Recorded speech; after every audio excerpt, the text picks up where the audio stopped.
तो हेलो भाई लोगों यार, कैसे हो आप सभी लोग। मैं आप सभी को सबसे पहले यह बता देता हूँ कि मैं इतने दिन से यार मेरी यूट्यूब चैनल पर वीडियो क्यों नहीं आ रही थी। भाई यार मेरे पेपर चल रहे थे, इसलिए मैं वीडियो कंटिन्यू नहीं डाल पा रहा था और इसी कारण से मुझे बीच में ब्रेक भी लेना पड़ा। लेकिन आज से मेरी चैनल पर वीडियो कंटिन्यू आएंगी, तो इसीलिए यार कोई भी यार भाई जो वीडियो देख रहा है वह मेरे चैनल को सब्सक्राइब जरूर कर ले यार। और जो कमेंट सेक्शन में कोई भी कमेंट यार इमोजी भेज दो, उसे कोई दिक्कत नहीं है। और वीडियो को हाइप कर दे यार, ताकि मेरे भाई यार मेरा भी बस यार यही चीज बतानी थी आपको। और हाँ, आप सभी में से बहुत से लोग जैसे कि कोई एनिमे देखना पसंद करता है, इसीलिए आप मेरे चैनल पर आए हैं। इसीलिए मैं कुछ प्रोडक्ट्स हैं जो कि एनिमे से रिलेटेड हैं, उनका भी मैं लिंक दे दूंगा मेरे डिस्क्रिप्शन बॉक्स में। जो लिंक है उस पर टैप करते ही आप अमेजोन में सीधा रिडायरेक्ट हो जाएंगे और जो एनिमे रिलेटेड स्टफ है उसमें से आप शॉपिंग कर सकते हैं। और आपको शॉपिंग नहीं भी करनी तो आप यार एक बार जाकर देख सकते हैं कि आपको कुछ पसंद आ जाए। धन्यवाद भाई। चलो अब सीरीज को स्टार्ट करते हैं। और भाई यार सब्सक्राइब कर दो यार। सीरीज की स्टार्टिंग में हमें बहुत से रिपोर्टर्स का सीन दिखाया जाता है जो कि किसी से क्वेश्चंस कर रहे होते हैं। उस हंटर का नाम होता है जोनू किम, जो कि वर्ल्ड का ट्रिपल S रैंक का सबसे पहला हंटर होता है। वह उससे बहुत सारे क्वेश्चंस पूछ रहे होते हैं, जैसे कि आपको इंटरनेशनल हंटर एसोसिएशन से ऑफर मिला है या नहीं, आपका अगला डंजन रेड कैसे होने वाली है, जैसे कि हंटर किम आपकी शादी हो गई है क्या, आपके कितने बच्चे हैं, आप अभी इस तरह के बहुत से सवाल वह पूछ रहे होते हैं। बाद में हमें कुछ हंटर्स का सीन दिखाया जाता है जो कि डंजन पोर्टल्स के सामने खड़े होकर डंजन के अंदर जाने ही वाले होते हैं। इसके साथ ही बाद में हमें हंटर किम के चेहरे का सीन दिखाया जाता है। वह मन ही मन में सोचता है ये सारे कहीं पर भी आ जाते हैं, मैं इसके बारे में बात करना भी नहीं चाहता, लेकिन ये फिर भी नहीं मानते। इस चीज़ के बारे में मैं मीडिया के सामने कुछ भी नहीं बोलना चाहता, लेकिन फिर भी ये डंजन के सामने आकर इकट्ठा हो गए हैं। इन्हें पता है कि इन्हें मैं वापस जवाब नहीं दे सकता। वह मीडिया से कहता है आई एम सॉरी, लेकिन मुझे पहले मेरे कॉन्क्वेस्ट पर फोकस करने दीजिए, उसके बाद में मैं कुछ चीज़ के बारे में सोचकर फिर आपको बताऊंगा। वह मन ही मन सोचता है ये भी अपना ही काम कर रहे हैं, इनकी भी कोई गलती नहीं है। मुझे लगता है कि मुझे इन्हें कुछ सरप्राइज, कुछ स्पेशल देना होगा आज के लिए। वह वापस मुड़कर डंजन में जाने से पहले उनको चिल्ला कर कहता है जोर से, एक चीज़ कंफर्म कर देता हूँ, हमारी सबसे पहले प्रायोरिटी सिटीजन्स की सेफ्टी होगी और सभी बाद में आएंगे, और मैं मेरी बात से कभी नहीं मुकरूंगा, बस यही है। और वह वापस मुड़कर डंजन की ओर जाने लगता है। वह रिपोर्टर्स यह सब सुनकर अपने आप में ही कुछ बोलने लगते हैं। इतने में ही भीड़ में से एक लड़का हंटर किम नाम चिल्लाकर कहता है, हंटर किम, आप जो क्लीनिंग टीम के साथ असॉल्ट इंसिडेंट हुआ था उसके बारे में आप क्या कहना चाहेंगे, क्या वह सही था या फिर गलत। हंटर किम इसको देखकर हैरान हो जाते हैं। फिर हमें उस लड़के का चेहरा देखने को मिलता है। वह एक ज़्यादा बड़ी उम्र का नहीं होता। फिर हमें दिखाया जाता है कि जो हंटर किम होता है वह किसी को बुरी तरह मार रहा होता है। जिस व्यक्ति को हंटर किम पीट रहा होता है वह क्लीनिंग टीम का कैप्टन होता है। वह पीछे मुड़कर हैरानी से देखकर कहता है, क्या तुम किसके बारे में पूछ रहे हो।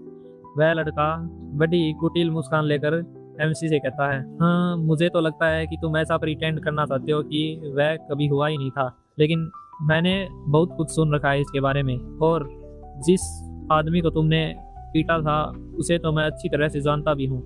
हाँ, वर्ल्ड में ग्रेटेस्ट ट्रिपल S रैंक का खिताब मिलने के बाद तुम क्या सोचते हो कि तुम कुछ भी कर सकते हो। तुम्हें यह खबरों में क्यों नहीं बताया जब तुम किसी ओल्ड मैन को मारने के बाद। इस चीज़ की तो खबर फैल जानी चाहिए थी पूरी दुनिया में। यह चीज़ सुनकर सभी रिपोर्टर्स फुसफुसाने लगते हैं, वो देखो क्या हुआ, हंटर किम ने किसी के साथ असोल्ट किया है। यह अभी कैसे हो सकता है कि वर्ल्ड का टॉप क्लास हंटर जो सिविलियंस के बारे में इतना सोचता है वह किसी को हर्ट भी कर सकता है। हंटर किम उसकी तरफ हैरानी नज़रों से देखता है और वह जाते जाते कहता है, यह सब रूमर्स हैं, यह सब मेरी छवि का खराब करने के लिए फैलाई गई किसी की प्लानिंग है। वह लड़का जोर से चिल्लाकर कहता है, हाँ प्लानिंग है, किसी को पीट देता है और फिर कहते हो कि यह सब प्लानिंग है। मुझे पता है तुम जैसे वर्ल्ड क्लास हंटर्स का। ठीक है जाओ जुन किम, तुम्हें तो मैं बाद में देखूंगा। यह सब सुनने के बाद MC बहुत ही गुस्से में डंजन के अंदर की तरफ जाने लगता है।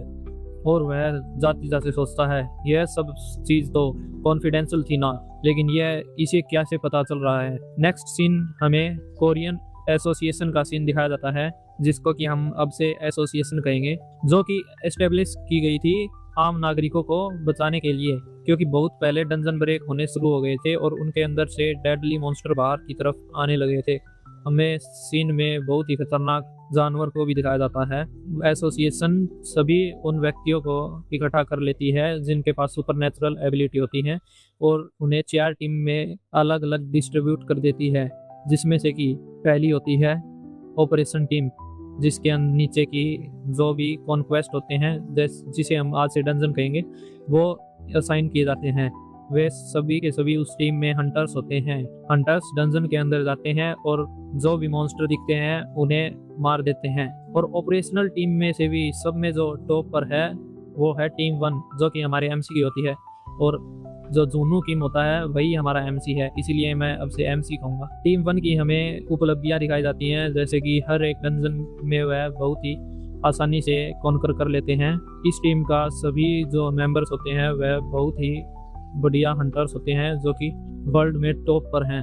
लेकिन अभी कुछ रूमर्स के कारण जो इन टीम 1 का टीम लीडर जो कि हमारा एमसी है, उसके बहुत से रूमर्स बाहर आने लगते हैं। यह सब चीज़ पढ़कर एमसी बहुत ज़्यादा गुस्से में रहता है। वो सारा कुत्ता, उसने मेरा दिमाग ख़राब कर रखा है।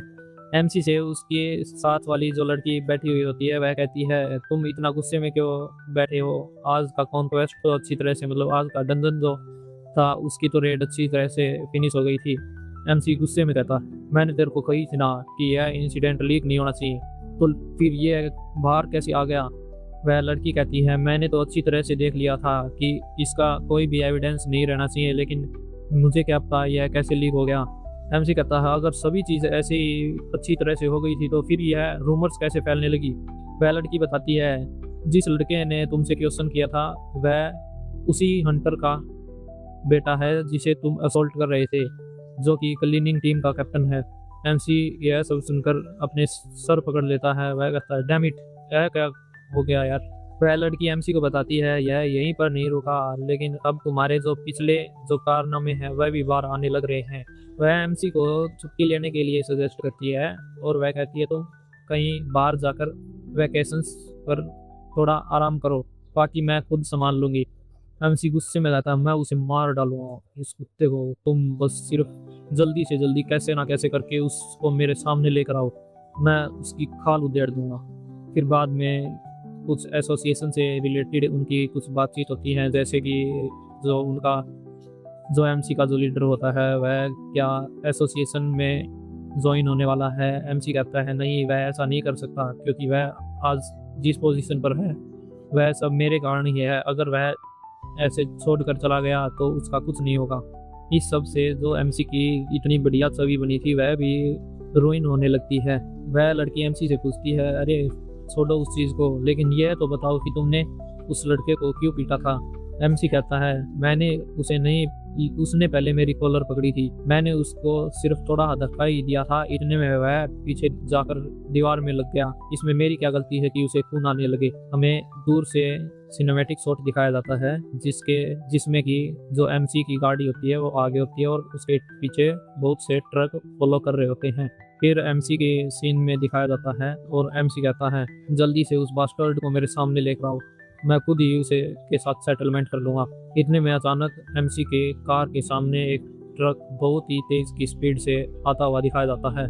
एमसी यह देखकर पूरा हैरान हो जाता है कि वह ट्रक सीधा उनकी कार की तरफ ही आ रहा होता है।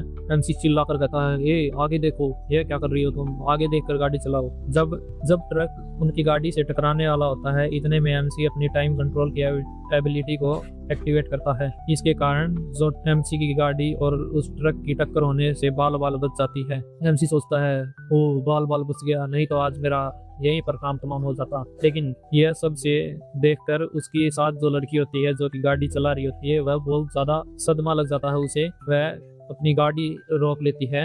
एमसी गाड़ी रुकते ही बाहर की तरफ आकर कहता है, ये साले कुत्ते आज पहले ही मेरा दिमाग खराब है और आज ऊपर से यह भी मेरे पूरा दिन खराब करने के लिए आ गई। एमसी बाहर निकलकर पुल पर चलता ही है, इतने में जमीन से आकर कुछ टेंटिकल जैसी चीजें उसको हाथ पैरों में लग जाती हैं। ये मैं पहले ही बता देता हूँ, ये सारी जो चैन होती हैं ये एबिलिटी को कंट्रोल करने वाली चीज होती हैं। इसके कारण कोई भी व्यक्ति एबिलिटी अपनी यूज नहीं कर पाएगा। एमसी के चारों तरफ चैन लिपटने के बाद हमें दिखाया जाता है कि पीछे से जो ट्रक आ रहे होते हैं और भी, वह बहुत ही तेजी से आकर एमसी के पीछे ठुक जाते हैं और एमसी को इतने जोर से लगती है कि उसके मुंह, आंख, कान सारी जगह से खून निकलने लग जाती हैं। फिर बाद में हमें दूसरी तरफ से सीन दिखाया जाता है तो हमें देखने को मिलता है कि एमसी के पीछे से नहीं, आगे से भी एक ट्रक आ रहा होता है और वह दोनों क्लैश कर एमसी को बीच में पिचका देते हैं। दूर से देखने में तो ऐसे लग रहा होता है कि दोनों ट्रक के टकराने के कारण एमसी का कचूमर बन गया होगा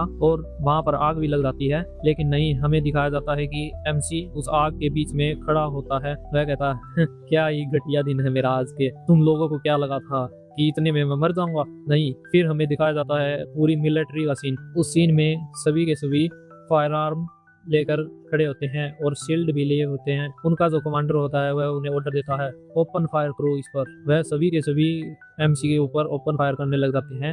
एमसी है सब सोच कर देख कर कहता है, यह सारा का सारा प्लान्ड एम्ब्यूस है, लेकिन इससे भी कोई दिक्कत नहीं है, मैं इन सब छोटे मोटे हथियारों से थोड़ी ना मरने वाला। जो कोई भी हंटर डंजन में जाता है वह अपनी मौत को अपने हथेली में लेकर चलता है। इस छोटे मोटे हथियारों से मेरा कुछ भी दिक्कत नहीं होगी। यह सब एमसी सोच रहा था, लेकिन फिर एमसी कहता है, यहीं पर मेरी बहुत ज्यादा बड़ी गलती हो गई। मुझे लगा था कि यह छोटे मोटे फायर आर्म मेरा कुछ नहीं कर पाएंगे और यह सच भी था, लेकिन फिर उनके कमांडर ने मेरे सर पर जो गन लगाई उसे देखकर, क्या यह ब्लू आयरन मजल, ये तो सुपर पावर्स को भी सप्रेस कर किसी भी आदमी को मार सकती है और इसका नाम था टाइटन। डैम, यह क्या हो गया? एमसी बहुत ही लाचारी से उसकी तरफ देख रहा होता है।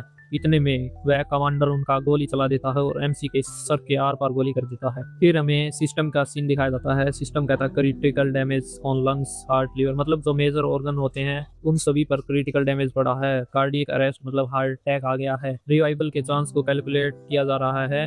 नहीं, रिवाइवल नहीं हो सकता, डेथ कंफर्म हो गई है, अब तुम मर गए हो। एमसी के मरते ही वह जो कमांडर होता है उसे लात मारकर पुल से नीचे गिरा देता है पानी के अंदर जाता जाता एमसी कहता है, क्या ये मैं मरने वाला हूँ? लेकिन नहीं, मैं अभी नहीं मर सकता, अभी तो मुझे पता करना पड़ेगा मैं ऐसे कैसे मर सकता हूँ। फिर हमें सिस्टम का सीन दिखाया जाता है। तुम्हारी मौत के कारण तुमने एक हिडन स्किल अनलॉक कर ली है जिसका कि नाम होता है कर्मा, और अब इस अचीवमेंट के साथ तुम्हें अब 10 साल पीछे भेजा जा रहा है। एमसी की डेथ कंफर्म होने के बाद हमें एक मैसेज देखने को मिलता है जिसमें कि बताया गया होता है कि तुम्हारे मरने के बाद तुम्हारा करियर तुम्हारे कर्मा के हिसाब से ही डिसाइड किया जाएगा। फिर हमें किसी के हाथों का सीन दिखाया जाता है जो कि बोरे में किसी भी गोब्लिन की लाश भरकर इकट्ठा कर रहा होता है। हमें फिर सिस्टम का सीन दिखाया जाता है जिसमें कि नोटिफिकेशन आया होता है कि तुम्हारा करियर असाइन कर दिया गया है और तुम्हारा करियर है डंजन क्लीनर का। फिर हमें डंजन क्लीनिंग टीम की और का सीन दिखाया जाता है जिसमें कि वह जोरों शोरों से अपना काम कर रहे होते हैं। हे जुनुकिम, जल्दी करो और यह सब कॉर्प्स जो हैं वो कलेक्ट कर लो, बाद में हम, हे कोई तो इसे साफ कर लो, हे जल्दी करो, हमारे पास 45 मिनट ही हैं, हमें नेक्स्ट डंजन को भी साफ करना है इसके बाद। फिर हमें सिस्टम मैसेज को दिखाया जाता है, you have assigned to dungeon cleaning team, जो कि सुपरनैचुरल एबिलिटी मैनेजमेंट के अंडर आती है। फिर हमें जो एमसी है उसका सीन दिखाया जाता है जो कि कह रहा होता है, अरे यार यह सब तो मुझे मार ही देंगे।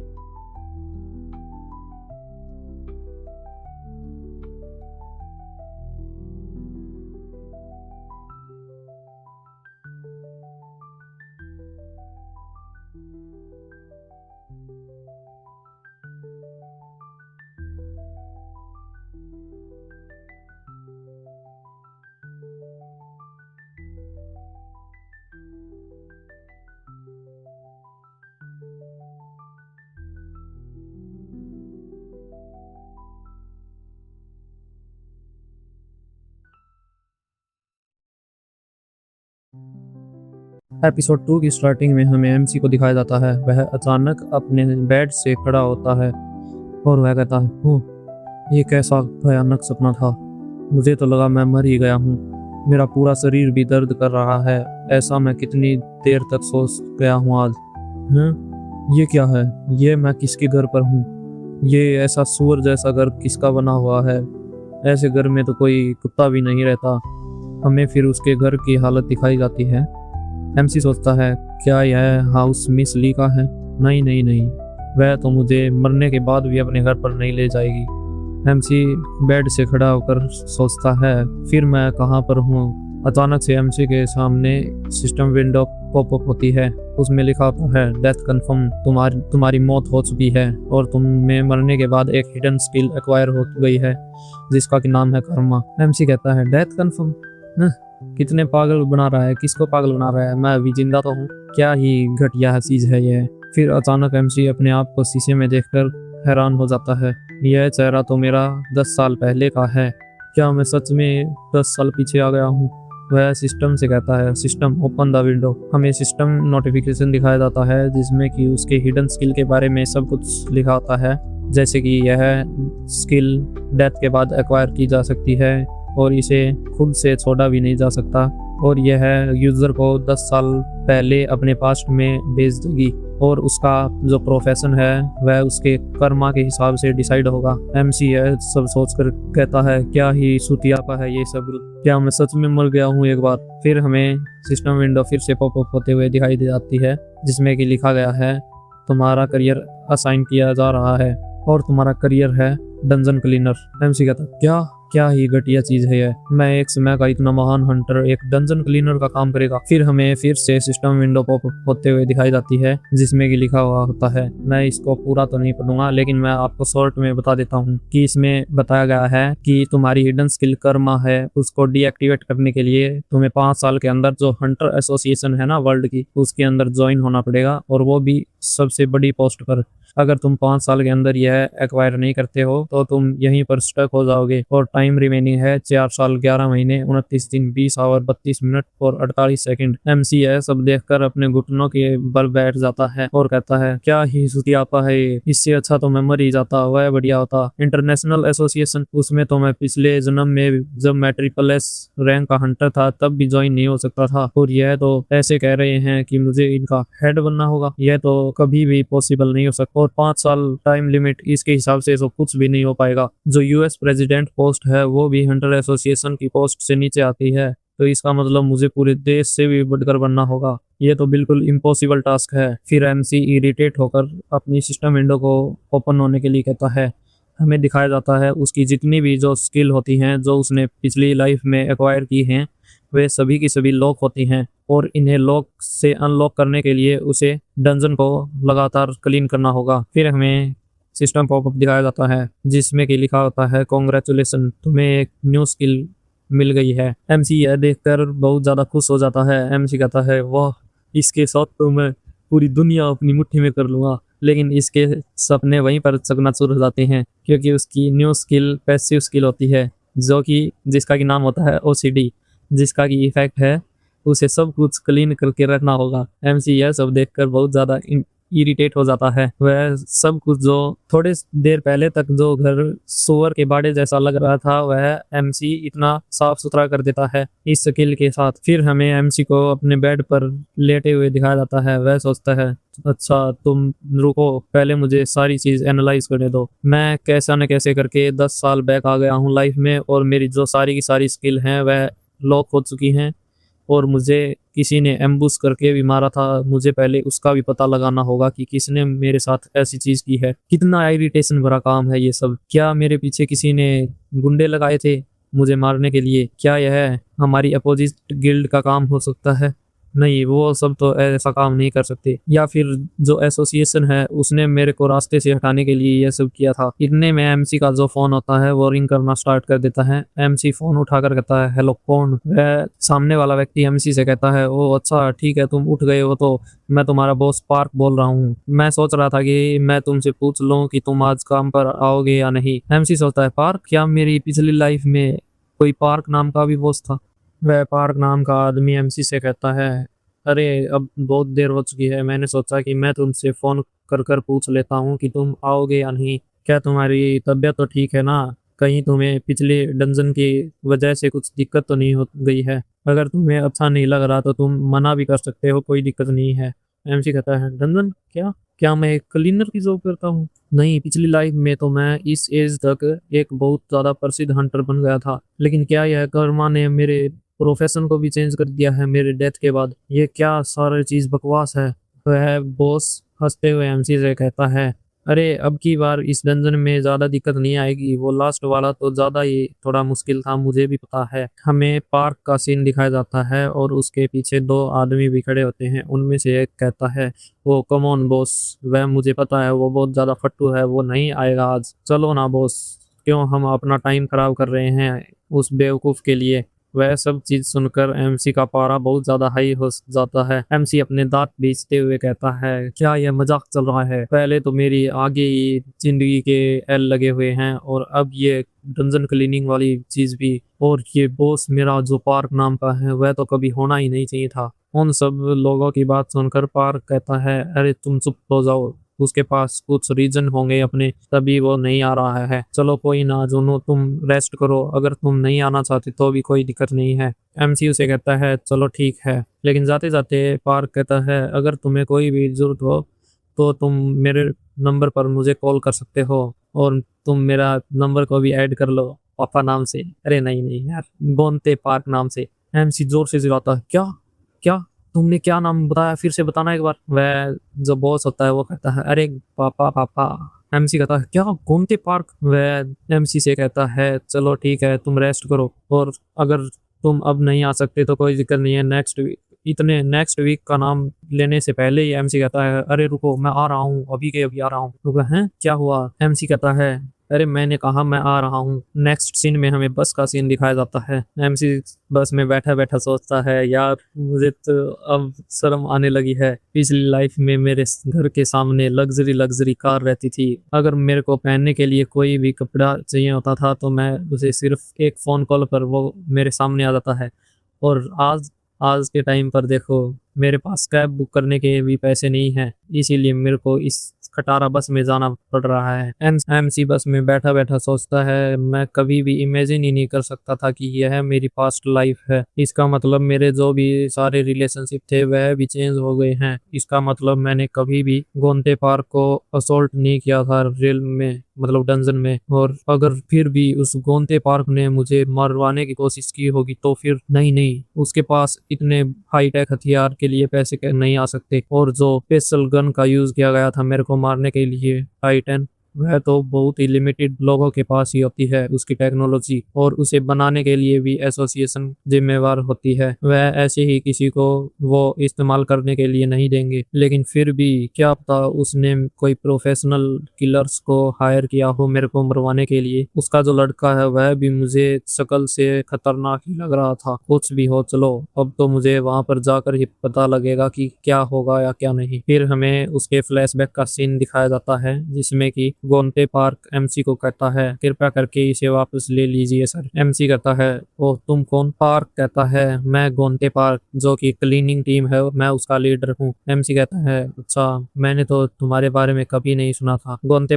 गोंते पार्क एमसी से कहता है मैंने आपके सजेशन को सुना था, जो कि आप यह बता रहे थे कि डंजन क्लीनिंग टीम को भी कट कर कर और स्टाफ की कमी हो जाएगी, इसके कारण हमें बहुत ज़्यादा प्रॉब्लम का सामना करना पड़ेगा। इसलिए मैं यहाँ से आपसे रिक्वेस्ट करने आया हूँ कि आप अपने सजेशन को थोड़ा रिडायरेक्ट कर कर आप हमारे हक में भी फैसला कर सकते हैं। एमसी कहता है अच्छा तो इसके बारे में तुम मुझे क्यों बता रहे हो? मैं कुछ भी नहीं कर सकता इस बारे में। गोंते पार कहता है सर आप झूठ मत बोलिए, आप अगर एक बार कुक एसोसिएशन को कुछ भी कह दोगे तो वह सब कुछ आंख में बंद कर कर मान लेंगे। सर प्लीज़ मैं आपके सामने भीख मांग रहा हूँ, आप फिर से दोबारा सोचिए उसके बारे में। एमसी इरिटेट होकर कहता है मुझे पता था ये सारे सारे स्कमबैग वापस मेरे पास ही आएंगे, और इसके चेहरे से भी लग रहा है कि यह ऐसे तो नहीं जाने वाला। यह मेरे, जब तक मैं अपना फैसला नहीं बदल लूंगा तब तक यह मेरे आगे पीछे ही घूमता रहेगा। एमसी कोल्ड लुक देकर कहता है तुम्हें पता है जो छिपकली होती है वह अपनी पूंछ को कभी नहीं काटती, लेकिन फिर भी जब उसकी मौत सामने होती है तो वह अपनी पूंछ को अलग करने में थोड़ी भी हेजिटेशन नहीं करती, क्योंकि उसे पता है अगर वह अब अपनी पूंछ को अलग नहीं करेगी अपने शरीर से तो वह जरूर मर जाएगी। इससे तुम खुद सोच सकते हो कि छिपकली कौन है। गोंते पार्क एमसी से कहता है, लेकिन सर हम वो नहीं। एमसी इतने में उसकी बीच में बात काट कर कहता है, अच्छा तुम यह बताना चाहते हो कि तुम छिपकली की पूंछ नहीं हो। अच्छा ठीक है। एमसी उसे कहता है, सभी को ऐसा लगता है कि वह दुनिया में कुछ ना कुछ इम्पोर्टेंट है, लेकिन रियलिटी यह है कि तुम कुछ भी नहीं हो एक कचरे के सिवाय। एसोसिएशन के सामने पहले ही फंडिंग की कमी पड़ रही है और फिर तुम जैसे पैरासाइट जो कि कुछ काम भी नहीं करते और फ्री की सैलरी लेते हो, और उन्होंने फिर यह भी कह दिया था कि वे हमारी सैलरी काट लेंगे। गोंते पार्क कहता है, क्या यह सब तुम अपनी खुद की सैलरी के लिए कर रहे हो? एमसी कहता है, एसोसिएशन की सबसे पहली प्रायोरिटी यही होती है कि उन्हें सिटीजन्स की सेफ्टी का ध्यान रखना होता है, और यह सब वे टॉप क्लास हंटर ही कर सकते हैं, और फिर भी हम जैसे हंटर्स को वह अगर पूरा सैलरी नहीं दे सकते तो फिर वह किस काम की एसोसिएशन है? गोंते पार्क उसे कहता है, नॉनसेंस, ये सब तुम तुम्हारे खुद के लिए कर रहे हो। तुम्हें खुद की तो सैलरी की इतनी ज्यादा पड़ी है, लेकिन तुम्हें आइडिया है कि हमारा काम कितनी मुश्किल से भरा होता है? एमसी पलटकर उसे कहता है, और जो भी मॉन्स्टर होते हैं उसे किल करने के बाद उस डंजन में क्या रह जाता है क्लीन करने के लिए? यह सब के सब बहाने हैं। ते पार्क अपने घुटनों पर आकर एमसी से बहुत ज्यादा रिक्वेस्ट करने लगता है। वह कहता है, सर मैं आपसे भीख मांग रहा हूँ सर, प्लीज आप फिर से रिकंसिडर कर लीजिए एक बार। अगर आप मेरी थोड़ी भी मदद कर देंगे तो वह बहुत ज्यादा अच्छा होगा सर। लेकिन एमसी उसके पास आकर कहता है, तुम्हें मेरी बात समझ में नहीं आ रही। तुम एक पैरासाइट हो, उससे ज्यादा और कुछ नहीं हो। एक बार डंजन क्लियर होने के बाद उसे सफाई करने में रह ही क्या जाता है? तुम सब भूखे नंगे लोग सारे कुछ करते तो है नहीं, और तुम्हें पैसे चाहिए इतने ज्यादा। गोंते पार्क यह सब सुनकर बहुत ज्यादा गुस्से में आ जाता है और वह खड़ा होकर एमसी की कॉलर पकड़ लेता है। एमसी को यह सब देखकर बहुत ज्यादा गुस्सा आ जाता है और वह अपने हाथ को झटकाकर उसे धक्का दे देता है। इतना थोड़ा सा धक्का देने से ही वह दीवार में जाकर धंस जाता है और उसके सर और नाक से खून भी आने लगते हैं। एमसी इरिटेट होकर अपनी जेब से मोबाइल निकालकर मिस ली को फोन करके कहता है, मिस ली जल्दी यहाँ पर आओ और इस पैरासाइट को लेकर जाओ, नहीं तो ये अगर मर वर गया तो मेरा नाम और हो जाएगा। और वह कहता है कि मैंने तुम्हें पहले ही बताया था कि मुझे इन सब लफड़ों में इन्वॉल्व मत करना। फिर हमें प्रेजेंट का सीन दिखाया जाता है जिसमें कि हमें येलो डंजन का सीन दिखाया जाता है, जो कि एक हाई रिस्क वाला डंजन होता है जिसका बॉस मॉन्स्टर होता है फॉक्सट्रॉट सेंटीपीड। एमसी कहता है, जब मैं 28 साल का था तब मैंने इस डंजन को क्लियर किया था, और आज देखो मैं इस डंजन में फिर से वापस आ गया हूँ, और अब की बार मैं हंटर के तौर पर नहीं डंजन क्लीनर के तौर पर आया हूँ। इतने में हमें एक आदमी को एमसी की तरफ हाथ हिलाते हुए देखते हैं। वह कहता है, ओ हे जीनू यहाँ पर देखो। एमसी उसकी तरफ कोल्ड लुक देखकर कहता है, हाँ ये तो वही है। गोंते पार्क एमसी को कहता है, हाँ मुझे पता था तुम जरूर ही आओगे। तो गाइस ये था एपिसोड 2। अगर आपको वीडियो अच्छी लगी हो तो आप लाइक सब्सक्राइब कर सकते हो चैनल को, और हाँ जो कमेंट बॉक्स में प्रोडक्ट लिंक है उस पे जाकर आप चेकआउट कर सकते हो। अगर आपको प्रोडक्ट अच्छा लगे तो आप देख सकते हो। हाँ पहले ही बता देता हूँ, वो प्रोडक्ट एनिमे रिलेटेड जो स्ट्रक्चर होते हैं ना, जो मतलब 3D मॉडल्स होते हैं वो हैं। एपिसोड 3 की स्टार्टिंग में हमें गोंते पार्क का सीन दिखाया जाता है। वह एमसी से कहता है, अरे जुनो यहाँ पर देखो, मैं यहाँ पर हूँ। एमसी उसकी तरफ कोल्ड लुक से देखकर सोचता है, ये तो वही है गोंते पार्क डंजन क्लीनर टीम का कैप्टन। गोंते पार्क कहता है, और बेटे कैसे हो, और तुम्हारा क्या हालचाल है? एमसी मन ही मन सोचता है, इसके हाव भाव से तो मुझे यह नहीं महसूस हो रहा कि यह मुझे मरवा सकता है। गोंते पार्क कहता है, मुझे तुम्हें यहाँ देखकर बहुत खुशी हुई। क्या तुमने खाना वाना खाया या नहीं? वह एमसी की पीठ पर थपथपाते हुए कहता है, मुझे पता था तुम यहाँ पर जरूर आओगे। और वह अपनी टीम को भी कहता है, मुझे पता था, जब से मैंने इसको पहली बार देखा था तभी से मैंने इसको देख लिया था कि यह बहुत ही डिपेंडेबल व्यक्ति है। उसकी टीम का एक लड़का जिसका कि नाम होता है सेंग्यो खान, वह कहता है, मुझे तो लगता है इसके रुपये खत्म हो गए हैं, इसीलिए यह यहाँ पर कुछ काम करके पैसे कमाने आया है। उनकी टीम का दूसरा व्यक्ति कहता है, डिपेंडेबल माई एस। गोंते पार्क की टीम का तीसरा आदमी कहता है, ये और डिपेंडेबल हो ही नहीं सकता। पिछली बार जब डंजन क्लीनिंग टीम डंजन में गई थी तब इसने कुछ भी काम नहीं किया। और यह वहाँ पर बहाने देता रहा कि मेरी तबीयत डाउन है। उनकी टीम की थर्ड पर्सन जो कि एक लड़की होती है वह कहती है, बॉस इस जैसे पट्टू को हमारी टीम में क्यों ले लिया, इससे अच्छा तो हम 4 ही सही थे, हम 4 ही यह काम अच्छे से कर सकते हैं। गोमते पार्क कहता है, अरे बस तुम लोग चुप भी हो जाओ और मुझे पहले यह बताओ कि टाइम कितना रह गया है डंजन क्लोज होने में। वह कहते हैं, बॉस अभी तो 45 मिनट हैं। उनकी टीम का लड़का कहता है, सिर्फ 45 मिनट? हाँ 45 मिनट, तुम्हारे फेवरेट आदमी ने यहाँ पर आने के लिए बहुत जल्दी की थी ना। गोमते पार्क उन सभी को कहता है, चलो अब सही है, अब हमारे डंजन के अंदर जाने का समय हो गया है, तो चलो चलते हैं। उनकी टीम के सभी लोग चिल्लाकर कहते हैं, यस सर। गोमते पार्क एमसी को मास्क ला कर देता है। एमसी यह देखकर हैरान हो जाता है। वह सोचता है, ये मास्क इसलिए। गोमते पार्क कहता है, क्या हो गया, तुम्हें कोई परेशानी है क्या? एमसी कहता है, नहीं वैसे तो कुछ नहीं, लेकिन मुझे यह क्यूरियोसिटी है कि डंजन क्लीनिंग टीम डंजन के अंदर क्या करती है। फिर हमें हंटर एसोसिएशन का सीन के बारे में कुछ बताया जाता है, जैसे कि हंटर एसोसिएशन के अंदर कौन कौन सी टीम है और कौन कौन से काम वे टीम करती हैं। इसमें से हंटर एसोसिएशन के नीचे 4 टीम्स आती हैं, जिसमें से पहला है कमांडिंग और कंट्रोल टीम, दूसरी है हंटर स्पॉट टीम, तीसरी है स्ट्रेटेजी बनाने वाली टीम और चौथी है डंजन को जो क्लीन करती है। सबसे पहली टीम जो कि कमांडिंग और कंट्रोल टीम है, वे डंजन के ओपनिंग और क्लोजिंग को मैनेज करती हैं, जैसे कि कोई डंजन कब खुलेगा उसका पता लगाने के लिए, और भी बहुत सारी चीज़ें होती हैं, जैसे कि वो नेसेसरी आइटम जो कि वेपन्स होते हैं डंजन के अंदर ले जाने के लिए, वे भी मैन्युफैक्चर करती हैं। दूसरी टीम आती है ऑपरेशन टीम, या फिर जिनमें हंटर होते हैं, वे सभी के सभी हंटर डंजन के अंदर जाकर मॉन्स्टर के मारते हैं और डंजन की सफाई करते हैं। तीसरी टीम जो कि होती है स्ट्रेटजी और ऑपरेशनल टीम, इसके अंदर वे टीम्स आती हैं जो स्ट्रेटजी बनाने में बहुत अच्छी होती हैं और वो डंजन को कम से कम समय में क्लियर करने के लिए स्ट्रेटजी बनाती हैं। और चौथी जो टीम है डंजन क्लीनिंग टीम, उनके अंदर आते हैं जो डंजन क्लीनर होते हैं। वो टीम डंजन के अंदर हंटर्स के बाद में जाती है और उसके हंटर्स के बाद जाने के बाद वो जो रिमेनिंग कॉप्स होती हैं उन्हें डिसमेंटल करती हैं, और डिसमेंटल करके जो भी इंपॉर्टेंट चीज़ होती हैं वे साथ में लेकर भी आते हैं। इसके बाद हमें डंजन के अंदर का सीन दिखाया जाता है। सभी के सभी लोग एक नैरो पैसेज से जा रहे होते हैं। उनका कैप्टन आगे आगे चल रहा होता है।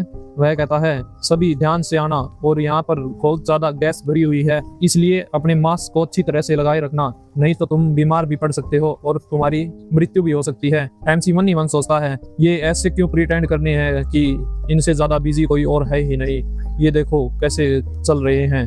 MC उन सभी को छोड़कर एक और जाने लगता है। इसे देखकर जो उनकी टीम का आदमी होता है वह MC से कहता है, ए जिनू, तुम यहाँ पर कैसे जा रहे हो? अगर तुम ऐसे यहाँ पर भटकते रहे तो यहाँ पर तुम गुम हो जाओगे। MC कहता है, क्या? मुझे तो लगा था कि तुम बॉस रूम की तरफ जा रहे हो। वह कहता है, हाँ एग्जैक्टली, हम बॉस रूम की तरफ जा रहे हैं। तो फिर MC कहता है, तो बॉस रूम तो उस साइड है, तुम गलत दिशा में जा रहे हो। वे सब लोग, उसकी टीम के जो लोग होते हैं, वह MC की बातों के ऊपर कोई भी भरोसा नहीं करता और वह MC को बहुत ही खरी खोटी सुनाने लगते हैं। तुम्हें क्या पता, तुम्हें कुछ आता भी नहीं है, तुम खुद तो पहली बार आए हो डंजन के अंदर, और हमारे पास जो स्ट्रेटेजी टीम ने जो मैप बना के दिया था वो भी है। वे सब लोग कहते हैं, इसे इग्नोर करो और चलो बॉस रूम की तरफ चलते हैं। उनमें से एक लड़का MC की तरफ आकर कहता है, ये देखो, ये है डंजन कंट्रोल टीम ने जो मैप बनाया था वो, तुम अपनी आंखों से देख लो और बताओ कि डंजन रूम किस तरफ है। फिर हमें जो डंजन मैप है उसका सीन दिखाया जाता है और उसके हिसाब से तो जिस दिशा में ये लोग जा रहे थे उसी दिशा में डंजन का बॉस रूम है। लेकिन MC उस मैप को अपने हाथों में से भगा देता है और कहता है, ये सब का सब बकवास है, इन्होंने अपना काम भी ढंग से नहीं किया। जो ये स्ट्रेटजी एंड कंट्रोल टीम है,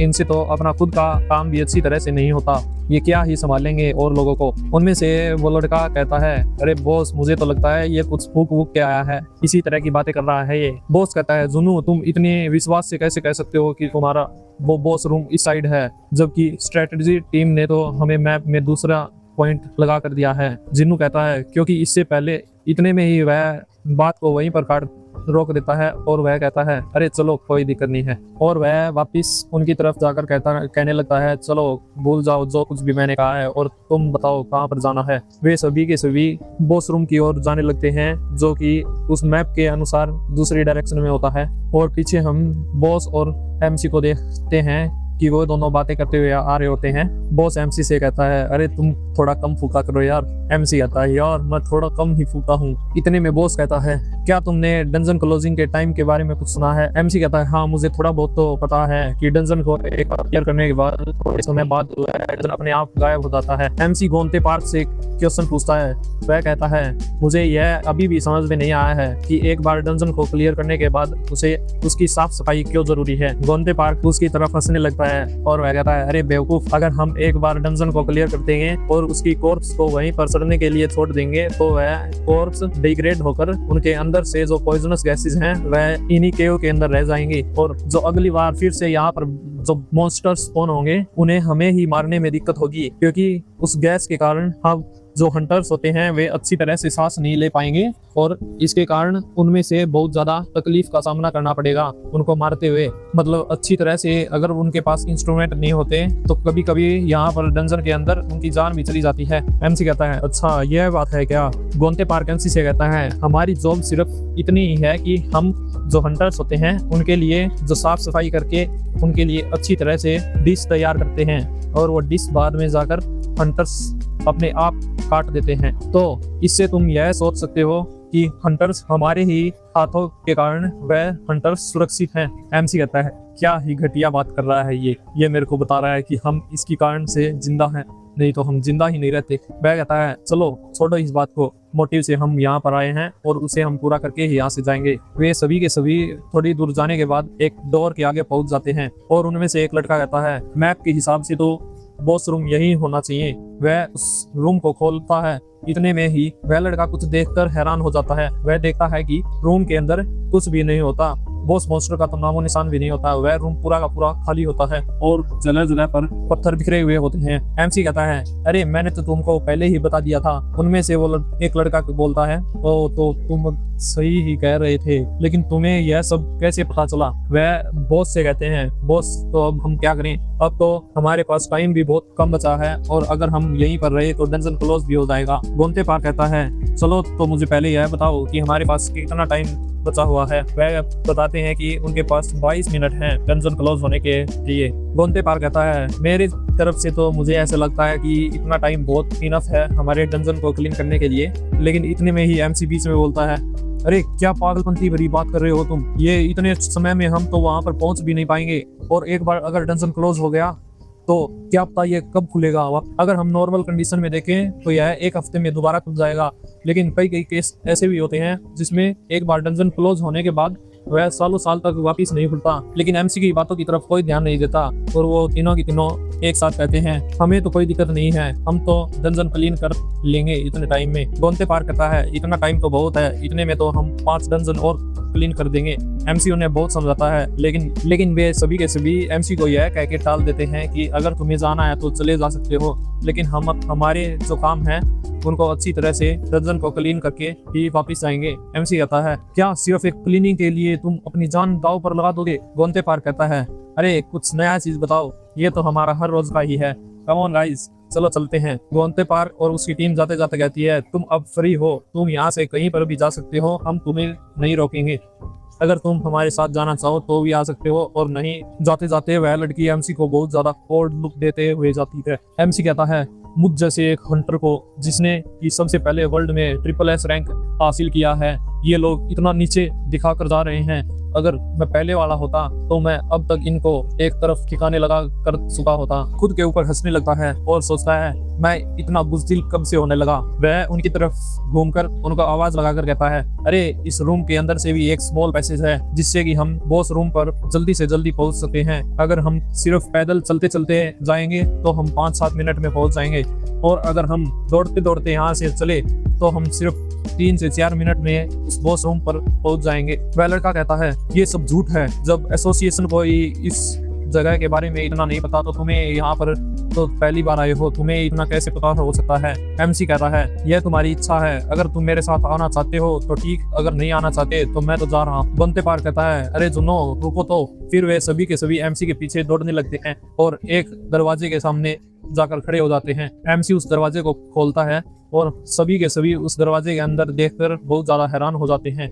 वह सभी के सभी देखते हैं अंदर एक जाइंट स्कॉर्पियन की लाश पड़ी हुई होती है, जिसके की अंदर बहुत ज्यादा हथियार धसे हुए होते हैं। और हमें उस बॉस मॉन्स्टर का नाम बताया जाता है, जो कि होता है फॉक्सट्रॉट सेंटीपीड। वह लड़का एमसी से कहता है, वो तो तुम सही थे, ये तो सच में बॉस मॉन्स्टर का रूम है। एमसी उस रूम की हालत देखकर कहता है, ओ इस रूम की हालत देखकर तो ऐसा लग रहा है कि यहाँ पर बहुत ही ज्यादा खतरनाक बैटल हुई होगी। कम से कम 5 से 6 लोगों की तो जान भी इसमें गई ही होगी। वो इन्हें यह भी पता था कि इसका वीक पॉइंट कहाँ पर है या नहीं। फिर हमें इस सेंटीपीड के वीक पॉइंट को बताया जाता है, जो कि इसके फोरहेड पर एक धसा हुआ पार्ट होता है, वो उसका वीक पॉइंट होता है। अगर हम उस पर अटैक करते हैं तो वह सेंटीपीड जल्दी ही मारा जाएगा। इसी टीम का लड़का जल्दी से कहता है, अरे हमारे पास टाइम नहीं है, जल्दी करो और इसे डिसमेंटलिंग करना स्टार्ट करो। लेकिन एमसी उसे बीच में ही रोक लेता है। वह लड़का गुस्से में कहता है, अरे तुम क्या कर रहे हो, हमारे पास टाइम पहले से ही नहीं है और तुम और भी ज्यादा लेट करवा रहे हो।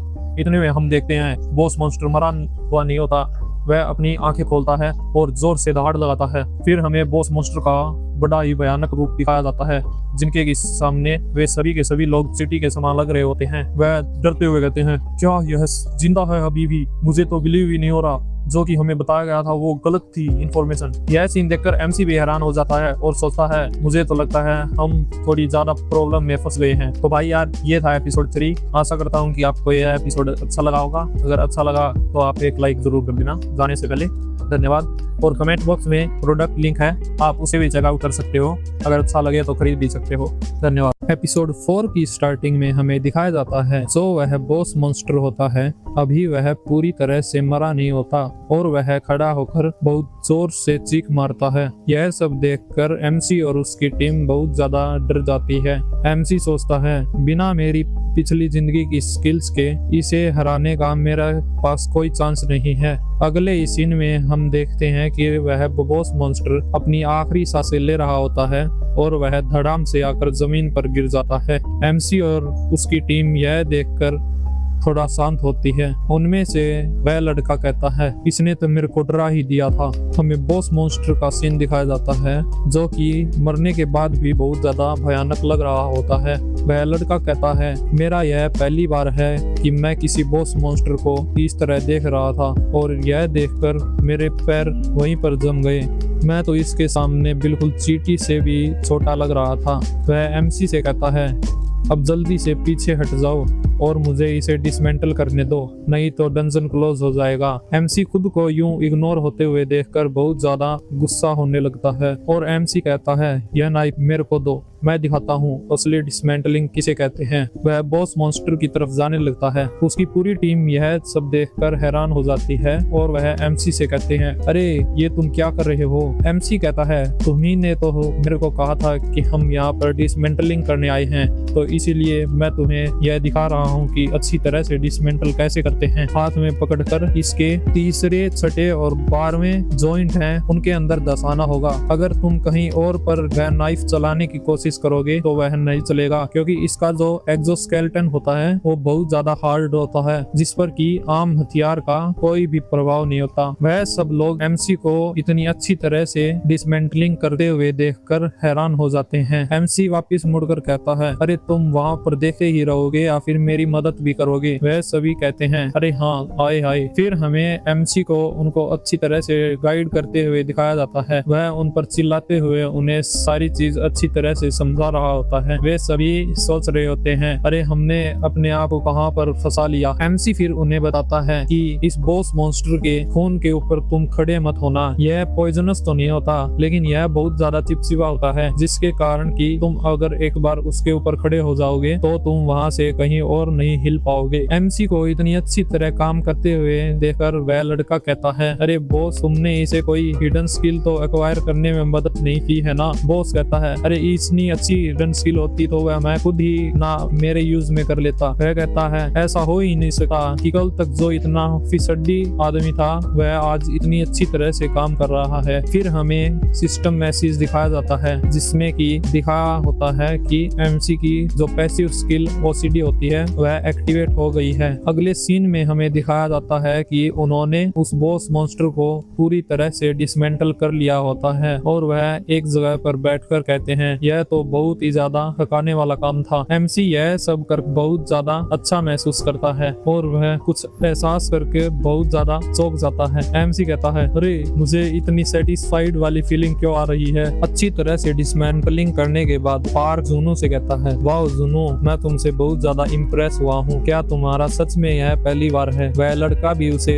अपलिफ्ट करते हुए कहता है, हाँ तुमने अच्छा काम किया है। वह लड़की भी उसे कहती है, हाँ यह इतना भी बुरा नहीं था। जुनू मन में सोचता है, ये तो सिर्फ क्लीनिंग थी ना, इतना भी कोई बड़ी बात नहीं है। पार्क उसे फिर कहता है, मुझे तो लगता है कि हमें एक अच्छा कैंडिडेट मिल गया है क्लीनिंग के लिए। वह लड़का कहता है, अरे बॉस अब बस भी करो। फिर हमें टाइम दिखाया जाता है जिसके हिसाब से अभी 5 मिनट बची हुई है डंजन क्लोज होने में। वह कहते हैं, इतना तो बहुत है बाहर निकलने में। वह बाहर की तरफ जाने लगते हैं, लेकिन इतने में ही हमें देखने को मिलता है कि किसी का पैर स्कॉर्पियन मॉन्स्टर के ब्लड में धंस जाता है और हमें बाद में दिखाया जाता है कि वह और कोई नहीं जो हमारा एमसी होता है। वह लड़का कहता है, अरे देखो सभी को ज्ञान देने वाला अब खुद ही इस चीज में फंस गया है। वह लड़की कहती है, अरे बॉस रुको, यह एमसी हिल नहीं पा रहा है। एमसी कहता है, अरे यह इतनी भी कुछ बड़ी बात नहीं है, बस थोड़ा हाँ मुझे स्पेस दे दो और फिर मैं अपने आप छूट जाऊंगा। एमसी बताता है, इस बॉस मॉन्स्टर का खून मुझे मेरी पिछली जिंदगी में भी इतना ही खराब लगता था, क्योंकि यह एक बार लगने के बाद जल्दी से छूटता ही नहीं था। एमसी अपने हाथ को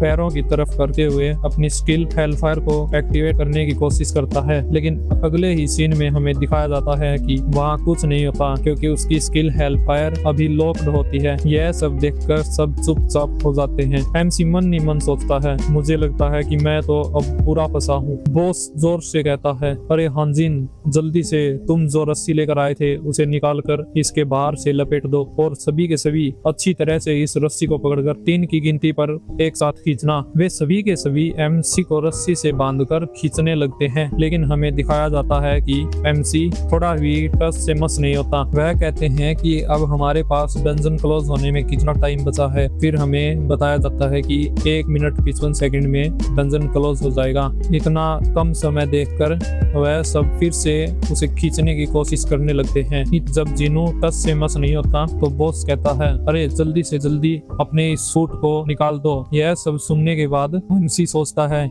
यह सब मेरे लिए इतना क्यों परेशान हो रहे हैं। अपनी मौत को सामने देखकर यह इतना आराम से कैसे रह सकते हैं, क्योंकि सबसे पहला इंस्टिंक्ट तो हमारा यही होता है कि किसी और को जान के बदले हमारी जान बच जाए तो हम उसे कुर्बान कर देते हैं। वह बॉस जल्दी से एमसी को चिल्लाते हुए कहता है, अरे जीनू जल्दी करो, तुम पागल ये क्या कर रहे हो, जल्दी से उस सूट को निकाल दो। यह सब सुनने के बाद एमसी उस सूट को निकालने लगता है। वह बॉस कहता है, तुम सभी के सभी यहाँ से निकल जाओ। वह लड़के कहते हैं, बॉस तुम यहाँ पर क्या प्लानिंग कर रहे हो। गोंते पार्क उन्हें कहता है, जिसके पास भी बचने का चांस है वह यहाँ से पहले निकल जाओ। वह लड़का जोर से चिल्लाते हुए कहता है, नहीं मैं तुम्हारे बिना यहाँ से कहीं नहीं जाने वाला। लेकिन उसकी बात बीच में काटते हुए गोंते पार्क उसे कहता है, यह मेरा ऑर्डर है कि तुम यहाँ से बाहर निकल जाओ। वह लड़कों ने बताते हुए जाता है कि तुम्हारे पास सिर्फ 10 सेकंड बचे हुए हैं। फिर हमें दिखाया जाता है कि गोंते पार्क जल्दी से एमसी के पास जाकर उसका सूट उतरवाने लगता है और हमें साथ में काउंटिंग भी दिखाई जाती है।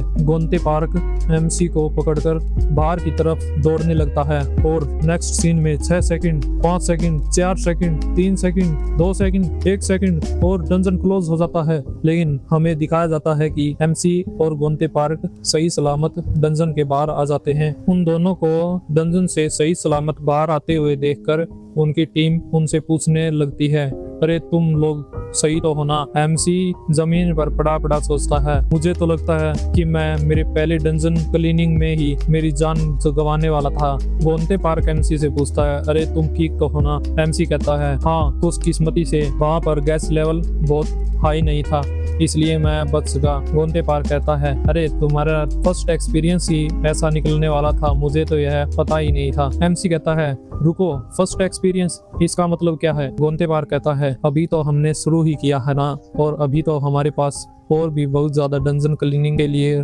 रह गए हैं। एमसी पूछता है अभी और कितने रह गए हैं। गोंते पार्क मजाकिया लहजे में उसे बताता है 5 और। एमसी यह सब सुनकर बहुत ज्यादा हैरान हो जाता है। फिर हमें बार का सीन दिखाया जाता है। हम किसी को कहते हुए सुनते हैं कि आज की ड्रिंक चलो मैं तुम्हारे लिए खरीद देता हूँ। वह लोग कहते हैं बॉस आप हर रोज यही करते हो। पार्क कहता है यह तो एक टीम लीडर का फर्ज है ना। वह कहते हैं कौन बॉस आप आजकल बहुत ज्यादा स्पेंड करने लगे हो हम पर। वह लड़की कहती है चलो आज हम जो बिल है उसको स्प्लिट कर लेंगे। पार्क कहता है अरे इसकी कोई जरूरत नहीं है। वह जुनू से कहता है अरे जुनू तुम भी चल रहे हो ना हमारे साथ, थोड़ी थोड़ी ड्रिंक तुम भी ले लेना, चलो अब चलते हैं। जुनू कहता है अरे मैं नहीं आ रहा। वह सब लोग यह सुनकर हैरान हो जाते हैं क्योंकि किसी ने भी ऐसे आंसर की उम्मीद नहीं की थी। एमसी सोचता है मुझे इन लोगों के साथ ज्यादा फ्रेंडली होने की कोई जरूरत नहीं है, क्या पता इनमें से इस पार्क ने ही मेरे को मरवाने की कोशिश की हो। लेकिन अगले ही पल वह सोचता है चलो फूड तो फूड होता है, इसके लिए क्या दुश्मनी रखनी। वह पार्क से कहता है चलो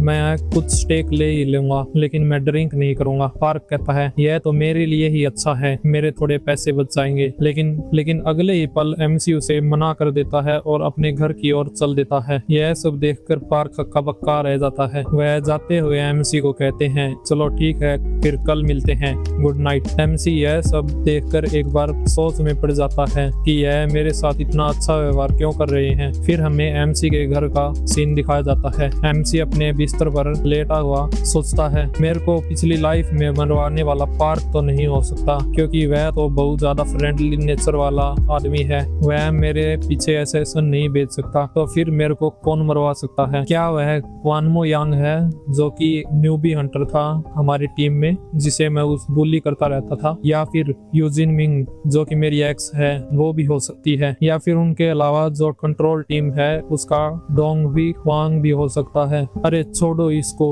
ऐसे तो यह लिस्ट बढ़ती ही जा रही है। एमसी सोचता है इसका कोई फायदा भी नहीं है, मेरी पिछली लाइफ में मुझे किसी ने भी मराया हो मुझे यह पता भी नहीं है और मुझे मेरा प्रॉपर रिवेंज लेना है तो मुझे हंटर एसोसिएशन के सेक्रेटरी जनरल पोजीशन पर जाना होगा। इसी के कारण मैं कर्मा स्किल को डीएक्टिवेट कर पाऊंगा और मेरी प्रीवियस लाइफ में वापस जा पाऊंगा। लेकिन अगले ही पल एमसी को कुछ याद आता है और वह अचानक खड़ा होकर कहता है सिस्टम पैनल ओपन करो। वह सोचता है मैंने यह सुबह चेक ही नहीं किया कि इनके स्किल अनलॉक करने के लिए क्या क्या रिक्वायरमेंट है। फिर हमें सभी स्किल्स को अनलॉक करने के लिए रिक्वायरमेंट को दिखाया जाता है। ये रिक्वायरमेंट तुम पढ़ सकते हो, मैं इतना लंबा चौड़ा नहीं पढ़ूंगा। एमसी यह पैनल देखकर बहुत ज्यादा फ्रस्ट्रेट हो जाता है और वह गुस्से में कहता है क्या तुम यहाँ पर मेरे साथ मजाक कर रहे हो, ये तो मुझे फुल टाइम क्लीनिंग टीम में ज्वाइन करवा कर मानेंगे। हम इतना गुस्से में होता है कि वह कचरा उठाकर इधर उधर फेंकने लगता है। लेकिन अगले ही पल एमसी की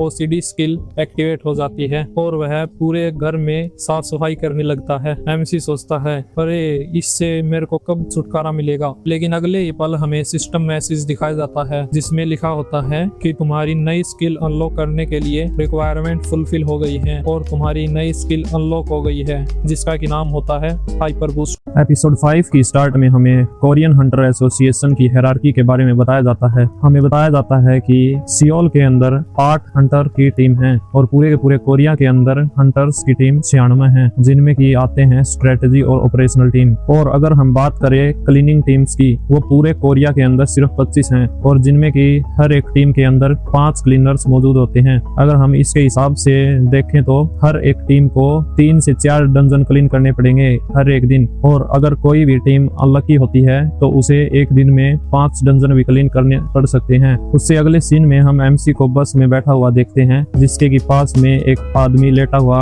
होता है, उसके कंधे पर सर रख के। एमसी सोचता है मुझे अब डंजन क्लीनर के तौर पर काम करते हुए 1 हफ्ता हो गया है और अब तक मैंने 30 से ज्यादा मॉन्स्टर को डिसमेंटलिंग कर दी है। लेकिन इतना सब करने के बाद भी मुझे सिर्फ एक ही स्किल मिली है जिसका की नाम हमें बताया जाता है हाइपर बूस्ट। इसकी डिटेल्स होती हैं जब यह एक्टिवेट होगी तो एमसी की स्पीड सिग्निफिकेंटली इंक्रीज हो जाएगी। लेकिन इसका भी कोई फायदा नहीं है क्योंकि एमसी के पास अभी तक कोई भी ऑफेंसिव स्किल नहीं है जिसके के कारण सिर्फ मूवमेंट स्किल से एमसी किसी पर भी अटैक नहीं कर सकता। इस मूवमेंट स्पीड की स्किल्स का यह भी घाटा है कि यह सिर्फ फाइटिंग में ही एक्टिवेट होती है। इसका मतलब क्लीनिंग करते हुए इसका कोई यूज नहीं है। एमसी सोचता है यह तो बिल्कुल दूसरा स्किल है। फिर हमें एक बार फिर से जितनी भी स्किल्स उसकी लॉक्ड होती हैं उन्हें अनलॉक करने के लिए रिक्वायरमेंट दिखाई जाती है। एमसी सोचता है इन सभी में से हम अगर देखें तो सबसे जो इजिबल डूइंग टास्क है वो है हंटर एसोसिएशन के प्रेसिडेंट को मेरे अंदर इंटरेस्ट जगाना, और यह मुझे आसान इसलिए लग रहा है क्योंकि मुझे आने वाले 10 साल का सभी के सभी इवेंट्स के बारे में पता है और इन सब की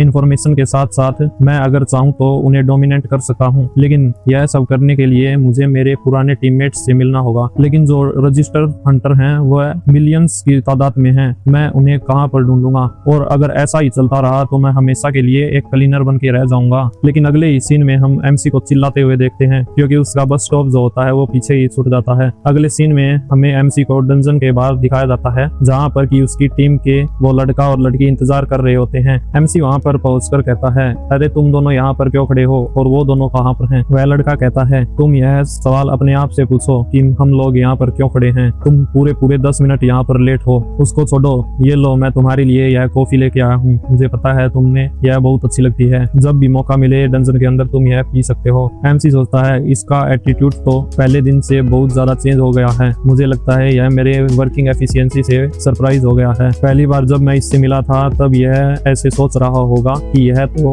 1-2 दिन में ही छोड़ देगा। एमसी कहता है तो चलो हम यहाँ पर क्यों खड़े हैं? वह लड़का बताता है अरे अभी तक उन्होंने अपना काम पूरा नहीं किया है। एमसी कहता है कि इन्होंने? वह लड़का बताता है जो टीम अंदर गई है उन्होंने अभी तक डंजन को क्लियर नहीं किया है। एमसी यह सब सुनकर डंजन की ओर देखता है। फिर हमें डंजन के लेवल के बारे में बताया जाता है जो कि इंटरमीडिएट ब्लू लेवल का डंजन होता है। वह सोचता है यह इतना भी मुश्किल नहीं होना चाहिए कि इन्हें इतनी देर लग रही है। एमसी कहता है यह कितनी शर्म की बात है कि इन लोगों से यह इंटरमीडिएट ब्लू लेवल का डंजन भी क्लियर नहीं हो रहा। फिर हमें सीधा 30 मिनट बाद का सीन दिखाया जाता है और वह हंटर्स की टीम अभी तक उस डंजन से बाहर नहीं आई हुई होती। एमसी इतनी देर इंतजार करके बहुत ज्यादा गुस्से में आ जाता है। वह गुस्से में कहता है इन लूजर्स को इतना टाइम कहाँ पर लग रहा है, यह तो इतना मुश्किल डंजन भी नहीं था। वह लड़की कहती है अरे रुको, शायद डंजन से कोई बाहर आ रहा है। एमसी यह सब देखकर उन्हें जोर से सुनाने लगता है कि देखो यह लूजर्स की टीम बाहर आ गई है, इनसे यह ब्लू लेवल का डंजन भी अच्छी तरह से साफ नहीं हो रहा था, क्या ही वेस्ट है सैलरी का, इससे अच्छा तो हम किसी भिखारी को वह सैलरी दे दें तो अच्छा होगा। लेकिन इतने में ही एमसी कुछ देखकर शॉक हो जाता है। हमें दिखाया जाता है कि डंजन पोर्टल से एक खूबसूरत लड़की बाहर की तरफ आ रही होती है। एमसी कहता है यह सिल्की हेयर्स तो ये तो है मिंजू किम। फिर हमें उस लड़की के बारे में बताया जाता है जो कि एमसी की पुरानी टीम की एक हंटर होती है। एमसी यह देखकर हैरान हो जाता है और कहता है ये यहाँ पर क्या कर रही है? वह लड़की एमसी के पास आकर कहती है क्या तुम मुझसे कुछ कहना चाहते हो? एमसी हिचकिचाते हुए कहता है नहीं नहीं मिस। एमसी कहता है पहले मैंने जो मेरे पुराने टीममेट से जाकर मिलने की बात कही थी उन सब में यह एक एक्सेप्शन है, मैं इसके पास बिल्कुल भी नहीं जाना चाहता। फिर हमें उसके पास्ट की कुछ चीजें दिखाई जाती हैं। हमें दिखाया जाता है कि वह लड़की और एमसी किसी बात को लेकर झगड़ रहे होते हैं। एमसी हमें बताता है यह लड़की चलती फिरती रेसबेट है, मैंने इसे सिर्फ एक सजेशन दिया था कि इसके बहुत ज्यादा इंजरी हो गई है हंट करते वक्त, तो इसे अब रिजाइन कर लेना चाहिए। लेकिन यह सब सुनकर वह लड़की मुझे भर भर के गाली देने लगी। यह बहुत घमंडी है, लेकिन एक बात तो जरूर है कि इसके पास एक पोटेंशियल हंटर बनने का बहुत ज्यादा टैलेंट है। एमसी की टीम की लड़की एमसी से पूछती है क्या तुम उस लड़की को जानते हो? मैंने देखा कि तुम उसकी तरफ बिना पलके झपकाए एक तरफा देख रहे थे।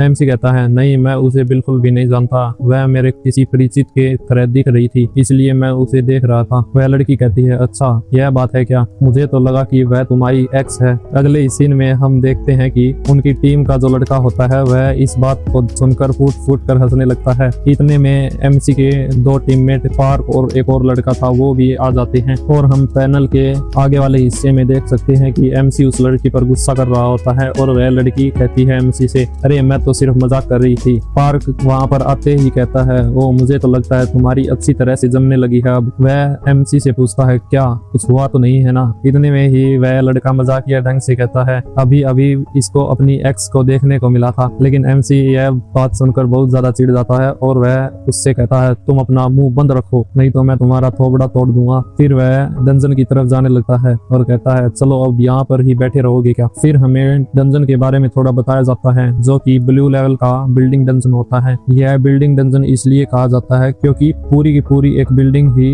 डंजन के अंदर कन्वर्ट हो जाती है और इसके अंदर पाए जाने वाले मॉन्स्टर ह्यूमनॉइड क्रीचर होते हैं। पार्क एमसी से कहता है अरे तुमने क्या कभी यह डंजन पहले क्लियर किया था? एमसी कहता है नहीं, यह मेरा पहली बार है। MC मन ही मन सोचता है जब से मैंने पहला डंजन इनके साथ क्लियर किया है तब से यह लोग मुझसे बहुत ज्यादा अंड संड तरह के क्वेश्चन पूछ कर मेरा दिमाग खराब करने लगते हैं, लेकिन मैं भी कहाँ कम हूँ, मैं भी इन्हें सी बनाने में कमी नहीं छोड़ता। मैं अंड संड जवाब दे देता हूँ इनके क्वेश्चन का। फिर पार्क उन्हें बताता है जैसा कि तुम्हें पता है कि यह एक बिल्डिंग डंजन है और इसमें जो मॉन्स्टर के बाय प्रोडक्ट हैं वह ढूंढने में बहुत दिक्कत होती है, इसलिए तुम एक एक कॉर्नर इस बिल्डिंग का अच्छी तरह से देखना, कहीं पर कोई भी कॉर्प्स न छूट जाए। और जुनू तुम मेरे साथ चलो बॉस मॉन्स्टर रूम में। MC कहता है चलो चलते हैं। फिर हमें ह्यूमनॉइड मॉन्स्टर का सीन दिखाया जाता है जिसका कि बुरा हाल होता है, उसके शरीर पर बहुत ज्यादा कट के निशान होते हैं। फिर हमें उस मॉन्स्टर का नाम दिखाया जाता है जो कि होता है वेगा। इस सब को देखकर पार्क MC से कहता है इसलिए मुझे यह बिल्कुल भी पसंद नहीं है क्योंकि यह ह्यूमनॉइड मॉन्स्टर बिल्कुल ह्यूमन की कॉर्प्स की तरह ही लग रहा है। MC बॉस मॉन्स्टर की कॉर्प्स को देखकर कहता है मुझे तो यह नहीं लगता कि इसे हमें डिसमेंटलिंग करने की भी जरूरत है। पार्क कहता है हाँ ऐसा तो है ही। पार्क MC की तरफ देखकर कहता है अरे कुछ हुआ है क्या बच्चे? MC कहता है नहीं ऐसा कुछ नहीं है। MC सोचता है यहाँ पर कुछ तो गड़बड़ है। अगर मैं सही से सोच रहा हूँ तो यह मॉन्स्टर इतना कुछ ज्यादा थ्रेटनिंग तो नहीं है। अगर हम इसके अटैक्स को अच्छी तरह से डोज करते रहते हैं तो यह कोई बड़ी बात नहीं है। अगर हम इसकी मूवमेंट स्पीड को डोमिनेट कर लेते हैं तो हम इसे अच्छी तरह से आराम से मार देंगे। लेकिन मिंजू किम को इतना स्ट्रगल क्यों करना पड़ रहा था इतने वीक अपोनेंट के सामने? अगर मैं याद करूं तो भी 10 साल पहले की मिंजू किम में बहुत ज्यादा टैलेंट था और उसकी जो स्वॉर्ड स्किल है वो तो टॉप नॉच लेवल की है, लेकिन उन सब के बाद भी उन्हें यह डंजन क्लीन करने में इतना ज्यादा टाइम लगा। MC बताता है अगर मिंजू किम को इतनी ज्यादा इंजरी नहीं हुई होती तो वह एक प्रोमिसिंग टैलेंट है, वह फ्यूचर में एस रैंक को भी एक्वायर कर सकती है। इतने में ही पार्क उसे आवाज लगाकर कहता है अरे तुम वहाँ पर खड़े खड़े देखते ही रहोगे या फिर इस बुड्ढे की मदद भी करोगे? MC कहता है अरे मैं मेरे ख्यालों में थोड़ा गुम हो गया था, मैं अभी आकर तुम्हारी मदद करता हूँ। MC कहता है अभी इसका कोई भी मतलब नहीं है क्योंकि वह अब मेरे लिए बिल्कुल स्ट्रेंजर है। लेकिन इतने में ही MC कुछ देखकर बहुत ज्यादा हैरान हो जाता है। वह देखता है कि उस कॉर्प्स पर बहुत ही छोटे छोटे नाइफ के निशान होते हैं। वह उन निशान को देखकर कहता है मिंजू किम वह ऐसा नहीं कर सकती। एपिसोड 5 की स्टार्टिंग में हमें MC का सीन दिखाया जाता है जो कि बार बार उबासियां ले रहा होता है। वह बताता है मेरे को आज सिर्फ 2 घंटे की नींद ही मिली है और यह मैं हर रोज 3 दिन से लगातार कर रहा हूँ क्योंकि हमारी टीम को इन पिछले 3 दिनों में बहुत ज्यादा डंजन असाइन होने लगे हैं। फिर हमें डंजन के बाहर का सीन दिखाया जाता है जहाँ पर कि MC और उसकी टीम हंटर्स का डंजन क्लीन करने का वेट कर रही होती हैं। MC कहता है ये तो बहुत ही आसान डंजन है फिर भी इनको इतना टाइम लग रहा है। पार्क कहता है अब तो हमें इसकी आदत ही होने लगी है। MC उबासी लेता हुआ कहता है इससे अच्छा तो मैं 1 घंटा और सो लेता। फिर MC पीछे मुड़ के सोयोन को कहता है अरे तुम कैसे हो? फिर हमें उनकी टीम की लड़की का सीन दिखाया जाता है जिसके की आंखों के नीचे बहुत बड़े बड़े गड्ढे होते हैं, लेकिन फिर भी वह लड़की कहती है अरे मैं तो ठीक हूँ। MC उसकी तरफ देखकर मन ही मन कहता है दिखने में तो यह नहीं लग रहा कि तुम सही हो। फिर MC कहता है चलो ठीक है कोई बात नहीं, थोड़ी देर और वेट कर लेते हैं। फिर हमें दिखाया जाता है कि डंजन के बाहर हंटर्स की टीम आ रही होती है। MC की टीम का लड़का उन्हें देखकर कहता है हमें 1 घंटा यहाँ पर इंतजार करा के ये अब आ रहे हैं। MC कुछ देखकर कहता है अरे नहीं यह फिर से नहीं। फिर हमें दिखाया जाता है कि डंजन के बाहर वही लड़की आ रही होती है जो कि MC के पास्ट लाइफ में टीममेट थी। MC कहता है इतने करोड़ों हंटर्स के बीच में मुझे क्या यही बार बार मिलनी होती है?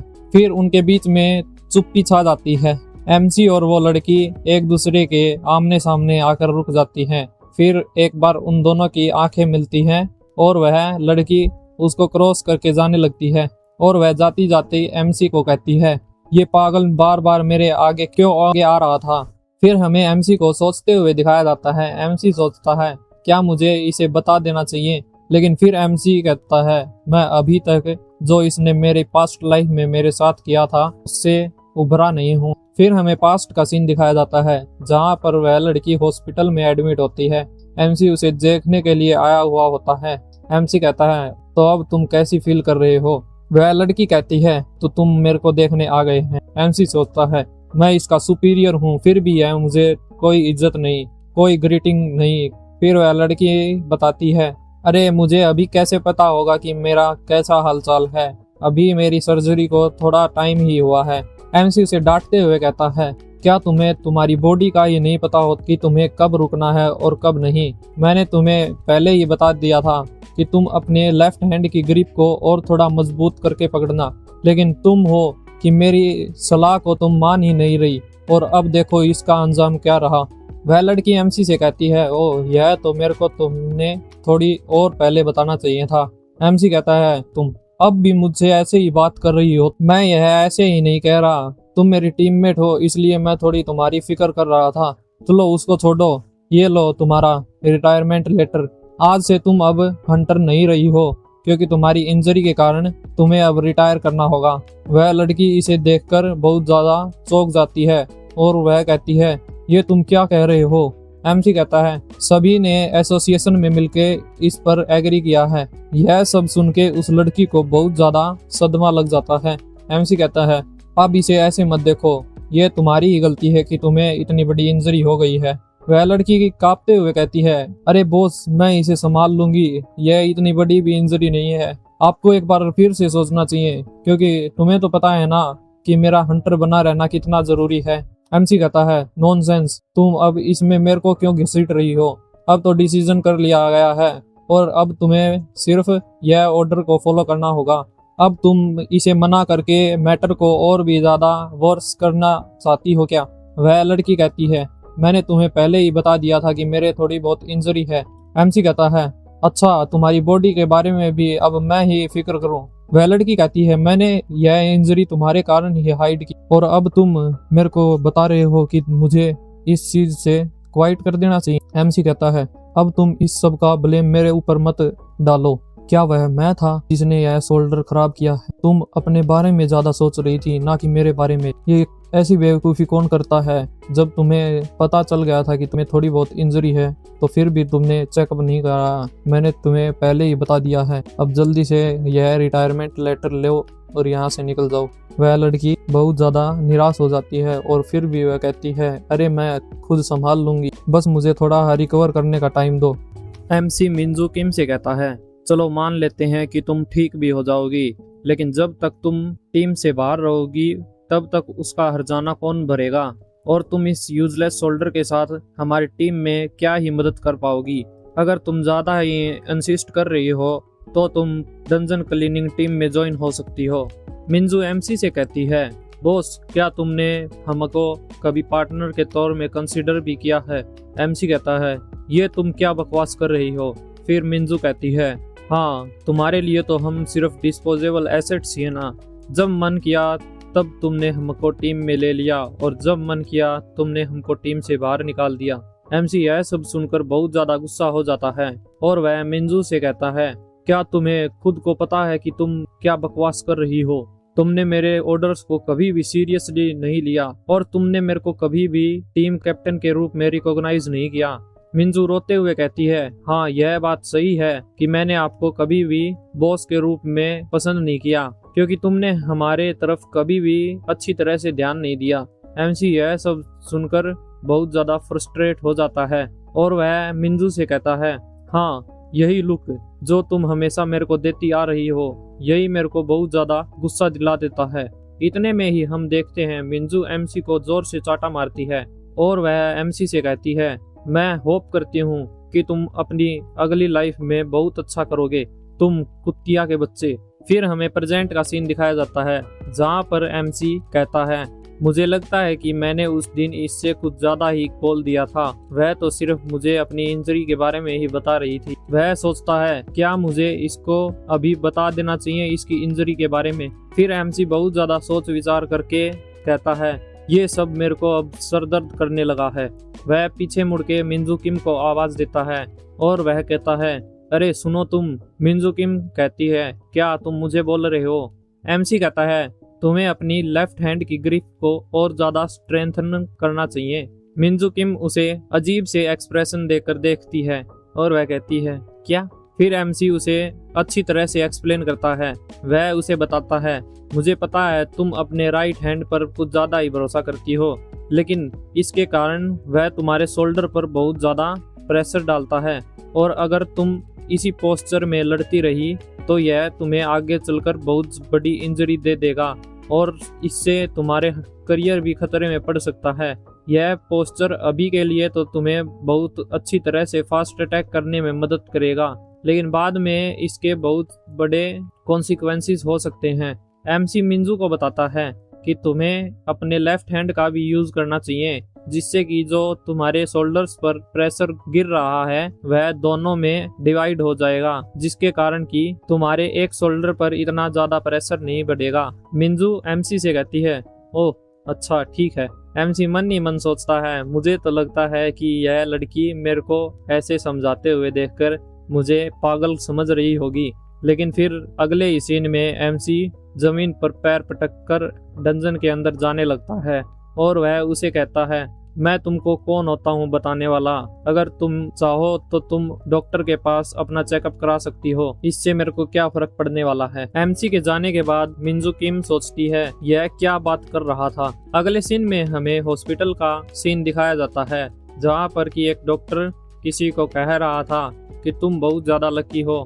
फिर हमें दिखाया जाता है वह और कोई नहीं मिंजू किम होती है। वह डॉक्टर मिंजू किम को बताता है कि तुम्हारे राइट शोल्डर में थोड़ा इन्फ्लामेशन हो गया है, ये अभी इतना सीरियस नहीं है, लेकिन अगर तुम इसे बिना ट्रीट करे ऐसे ही छोड़ देती तो यह आगे चल के सीरियस इंजरी में कन्वर्ट हो जाता। मैं तुम्हें सजेस्ट करता हूँ कि तुम्हें तुम्हारा पोस्चर को सही करना होगा। मिंजू किम डॉक्टर से कहती है, पोस्चर से तुम्हारा क्या मतलब है। डॉक्टर उसे बताता है, तुम्हारे राइट हैंड पर कुछ ज्यादा ही प्रेशर डालती हो, जिसके के कारण तुम्हारे शोल्डर में इन्फ्लामेशन होना शुरू हो गया है। अगर तुम इससे बचना चाहती हो तो तुम्हें तुम्हारे लेफ्ट हैंड की ग्रिप को और ज्यादा स्ट्रेंथन करना पड़ेगा और उस प्रेशर को दोनों हाथों में इक्वली डिवाइड करना होगा। डॉक्टर से यह सब सुनकर मिंजू किम हैरान रह जाती है और वह सोचती है कि उस पागल क्लीनर ने भी मेरे को यही सब कहा था। फिर हमें शाम का सीन दिखाया जाता है, जहाँ पर हम देखते हैं एमसी को, जो उन सबको कह रहा था, मुझे लगता है कि तुम मेरे को मारने के लिए प्लानिंग कर रहे हो। लेकिन उसकी बातों पर कोई ध्यान न देकर पार्क कहता है, गुड वर्क गाइज। वह लड़का एमसी से कहता है, अरे यह तुम्हारी बात ठीक नहीं है। एमसी कहता है, अरे कम ऑन यार, अब मुझसे क्या हो गया। वह लड़का सामने की ओर इशारा करके एमसी से कहता है, तुम्हें तुम्हारी एक्स को इतनी देर तक वेट नहीं कराना चाहिए। एमसी जब सामने की ओर देखता है तो वहां पर मिंजू किम खड़ी पाती है। एमसी यह सब देखकर शॉक हो जाता है और वह मन ही मन सोचता है, अरे अब ये यहाँ पर क्या कर रही है। एपिसोड 7 की स्टार्टिंग में हमें दिखाया जाता है मिंजू किम को, जो कि डंजन पोर्टल के सामने किसी का वेट कर रही होती है। फिर हमें एमसी का सीन दिखाया जाता है और वह उसे देखकर बहुत ज्यादा चौंक जाता है और वह कहता है, ये इस समय यहाँ पर क्या कर रही है। और एमसी के पीछे हम उसकी टीम के लड़के को कहते हुए सुनते हैं, मैंने तुम्हें कहा था ना कि यह उसकी एक्स है। फिर पार्क कहता है, हमें इन दोनों को थोड़ा स्पेस दे देना चाहिए, चलो हम चलते हैं और कल मिलते हैं। एमसी मन ही मन कहता है, अरे यार। फिर एमसी मिंजू किम के सामने जाकर कहता है, अब तुम्हें मुझसे क्या चाहिए, मैं बहुत ज्यादा एग्जॉस्ट हो चुका हूँ और मुझे जल्दी से जाके लास्ट बस को भी कैच करना है। मिंजू किम जल्दी से एमसी के पास जाकर सीधा अपनी तलवार उसके गले के ऊपर रख लेती है और वह एमसी से कहती है, तुम्हें इसके बारे में कैसे पता चला। एमसी कहता है, अरे मुझे क्या पता तुम किसके बारे में बात कर रही हो। फिर मिंजू किम कहती है, जल्दी से मेरे क्वेश्चन का आंसर दो, तुम्हें मेरे शोल्डर के बारे में कैसे पता चला। एमसी मन ही मन सोचता है, मुझे लगता है कि इसने मेरी बातों को सीरियसली लेकर चेकअप करा लिया है। फिर वह मिंजू किम से कहता है, मैंने तो सिर्फ गैस किया था, मुझे क्या पता था वह गैस सही होगा। मैं तो बस ऑनलाइन कुछ नोवेल पढ़ रहा था, जहाँ पर देखकर मैंने यह वाइल्ड गैस लगाया था और मैंने सोचा कि मैं तुम पर प्रैंक कर सकता हूँ। मिंजू किम एमसी की इन बातों पर बिल्कुल भी भरोसा नहीं करती और वह एमसी से कहती है, जो मेरी स्वॉर्ड स्किल है उनके बारे में अभी तक किसी को नहीं पता और तुम्हें तो मेरी हर एक चीज के बारे में पता है कि उस स्वॉर्ड स्किल के साथ मैं कौन सा पोस्चर यूज करती हूँ। एमसी अंदर से बहुत ज्यादा घबराने लगता है और वह कहता है, मुझे तो लगता है मैं इस झमेले में गलत ही फंस गया। फिर हम मिंजू किम को देखते हैं, जो कि एमसी की तरफ बड़े ही गुस्सेल तरीके से देख रही होती है। फिर एमसी मिंजू किम से कहता है, मैंने डंजन क्लीन करते वक्त कोर्स पर तुम्हारे स्वॉर्ड मार्क को देखा था, वहाँ पर बहुत सारे मार्क्स थे, लेकिन कुछ एक मार्क जो कि तुम्हारी स्वॉर्ड से बने थे वह बहुत ही अलग दिख रहे थे। जो वर्टिकल स्लैश तुम करती हो उसे तो और ज्यादा गहरा होना चाहिए था, लेकिन फिर तुम्हारे पोस्चर को देखते हुए वह इतना इफेक्टिव नहीं था, जिसके के कारण वह जो स्वॉर्ड मार्क थे वह बहुत ही सैलो थे। इससे यह पता चलता है कि तुम्हारे लेफ्ट हैंड की जो ग्रिप है वो बहुत ज्यादा कमजोर है। और जो वेगा मॉन्स्टर होती हैं उनकी मूवमेंट स्पीड को छोड़ दिया जाए तो वह बहुत ही इजी टारगेट होती हैं। तुम्हें बस उनके मूवमेंट को जल्दी ही प्रिडिक्ट करके उन पर काउंटर अटैक करना होता है। और तुम्हारी जैसी हंटर को यह सब ना पता हो यह तो मैं मान ही नहीं सकता। तो इससे यह पता चलता है कि तुम उसकी स्पीड को मैच ही नहीं कर पा रही थी। मिन्जुकिम एक क्लीनर से यह सब सुनकर बहुत ज्यादा हैरान हो जाती है। वह एमसी से कहती है, मुझे यह पोस्चर में बहुत ही ज्यादा अच्छा फील होता है। एमसी कहता है, इससे तुम्हारे अटैक की स्पीड फास्ट हो जाती है, लेकिन यह लॉन्ग टर्म के लिए बेनिफिशियल नहीं है। तुम्हारे इस पोस्चर के कारण तुम्हें जल्दी ही कॉन्सिक्वेंसेस का सामना करना पड़ सकता था। फिर एमसी सोचता है, मैं भले ही स्वॉर्डमैन नहीं हूँ, लेकिन मुझे यह सब इसलिए पता है क्योंकि मैं दुनिया का सबसे पहला ऑल क्लास हंटर था। मिन्जुकिम एमसी से कहती है, मुझे पता है तुम एक फ्रीलांसर हंटर हो। और यह सब कहते हुए मिन्जुकिम की आंखों में सितारे उमड़ने लगते हैं। एमसी यह सब पागलपंती को देखकर बहुत ज्यादा हैरान रह जाता है और वह कहता है, मुझे तो लगता है यह पागल हो गई है। मिन्जुकिम फिर एमसी को बड़ी ही चमकीली आंखों से देखने लगती है और वह कहती है, मुझे तो लगता है कि तुम ए रैंक फ्रीलांसर होगे या फिर तुम कोई हिडन मास्टर जो कि अपना कोई अंडरकवर मिशन कर रहा हो। एमसी कहता है, अरे ये तुम क्या बकवास कर रही हो, मैं इनमें से कुछ नहीं हूँ। फिर मिन्जुकिम कहती है, तो तुम फिर क्या हो?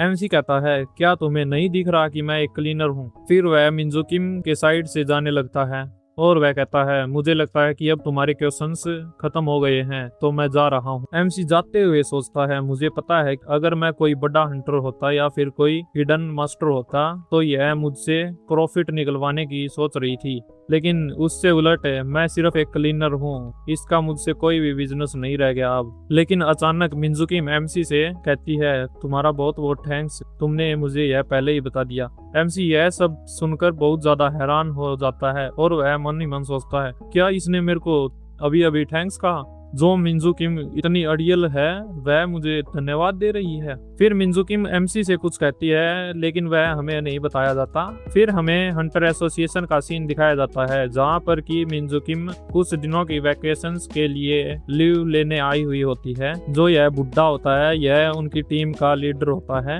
और वह मिन्जुकिम से कहता है, अच्छा तो तुम्हें वैकेशंस चाहिए। फिर हमें उस बुढ़े के बारे में थोड़ा जानने को मिलता है जो कि मिन्जुकिम की टीम का हेड होता है, जिसका की नाम होता है सुयोन ली। फिर वह थोड़ा वही बुड्ढों वाली चीजें अपने टाइम के बारे में बताना, हम हमारे टाइम में ऐसे रहते थे वैसे रहते थे करता है, लेकिन मिन्जुकिम उसकी सभी बातों को इग्नोर कर देती है और वह कहती है, मुझे बस थोड़े दिनों की छुट्टी चाहिए जिससे कि मैं मेरे शोल्डर के पेन को से रिकवर हो जाऊं और मैं सिर्फ वैकेशंस पर नहीं जा रही, मैं इसका पूरा फायदा उठाऊंगी। सुयोंग ली कहता है, फायदे से तुम्हारा क्या मतलब है? मिन्जुकिम कहती है, मैं इस टाइम के दौरान मेरी स्वॉर्डमैन स्किल को और भी ज्यादा इंप्रूव करूंगी। फिर सोयोंग ली कहता है, अच्छा तो तुम क्लासेस लेने वाली हो? लेकिन मिन्जुकिम उसे साफ मना कर देती है और वह उससे कहती है, मेरा एक पर्सनल ट्यूटर है, मैं उससे टीचिंग लेने वाली हूँ। वह कहता है, पर्सनल ट्यूटर? क्या वह कोई मार्शल आर्ट्स मास्टर है और या फिर वह कोई तुम्हारा बॉयफ्रेंड है? मिन्जुकिम इससे बहुत ज्यादा इरिटेट हो जाती है और वह उससे कहती है, वह एक क्लीनर है। ऐसा जवाब सुनकर वह हैरान रह जाता है और वह मिन्जुकिम से कहता है, क्या सिर्फ एक क्लीनर? क्लीनर? तुम क्लीनर से अपनी टीचिंग लेने वाली हो? मिन्जुकिम कहती है, वह क्लीनर है तो क्या हो गया? सोंगयोन ली मिन्जुकिम से कहता है, अरे ये तुम क्या बकवास कर रही हो? तुम मेरे को बता रही हो कि तुम स्वॉर्डमैनशिप का लेसन एक क्लीनर से लेने वाली हो, तुम खुद एक हंटर हो और तुम एक क्लीनर से क्लासेस लेने वाली हो। मिन्जुकिम कहती है, इससे तुम्हें क्या प्रॉब्लम है, मैं अपना खुद देख लूंगी। फिर सोंगयोन उससे कहता है, अब मुझे यह मत कहना कि वह क्लीनर और कोई नहीं वही है जिसने कि तुम्हारे हैंड इंजरी के बारे में तुम्हें बताया था। यह सब सुनकर मिन्जुकिम हैरान रह जाती है और वह सोचती है, इस बुड्ढे को इसके बारे में कैसे पता चल गया। फिर वह सोचती है, अरे वह साली कुतिया नर्स, मुझे तो लगता है उसी ने इसके बारे में बताया है।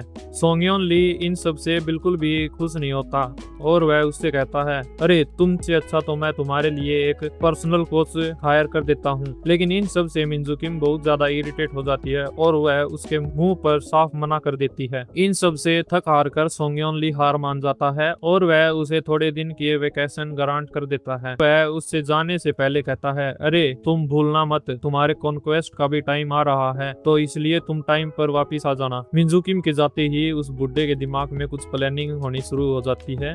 वह किसी को कॉल लगाने लगता है। फिर हमें बताया जाता है कि उसने जनरल मैनेजर को कॉल किया है और हम इस बुड्ढे के इरादे तो इस पिक्चर से देख ही सकते हैं, इसके इरादे थोड़े ठीक नहीं लग रहे। फिर हमें कुछ दिनों बाद का सीन दिखाया जाता है जहाँ पर कि एमसी बहुत ज्यादा खुश होता है और वह गुनगुनाते हुए डंजन को क्लीन कर रहा होता है। फिर हमें इसका कारण बताया जाता है जो कि होता है एमसी की 1 काउंटर स्ट्राइक स्किल्स का अनलॉक होना। एमसी कहता है, मुझे नहीं पता, मैंने तो कुछ किया भी नहीं और यह स्किल अपने आप अनलॉक हो गई, लेकिन इससे मेरे को क्या है, यह तो मेरे लिए अच्छा ही है। पार्क एमसी से कहता है, मैं तुम्हारी पर्सनल लाइफ में नहीं घुसना चाह रहा, लेकिन तुम मुझे सिर्फ इतना बता दो कि यह लड़की यहाँ पर क्या कर रही है। एमसी कहता है, मैं ही इसे यहाँ पर लेके आया हूँ। पार्क कहता है, अरे यह तो मुझे पता है, लेकिन यह बताओ कि तुम इसे यहाँ पर क्यों लेके आए हो। एमसी कहता है, हमें पता नहीं कि हानजिन कब वापिस आने वाला है, हमारे लिए ही अच्छा है कि कोई हमारी मदद के लिए हमारे साथ आ रहा है। लेकिन पार्क एमसी से कहता है, अरे वह तो कोई दिक्कत नहीं है,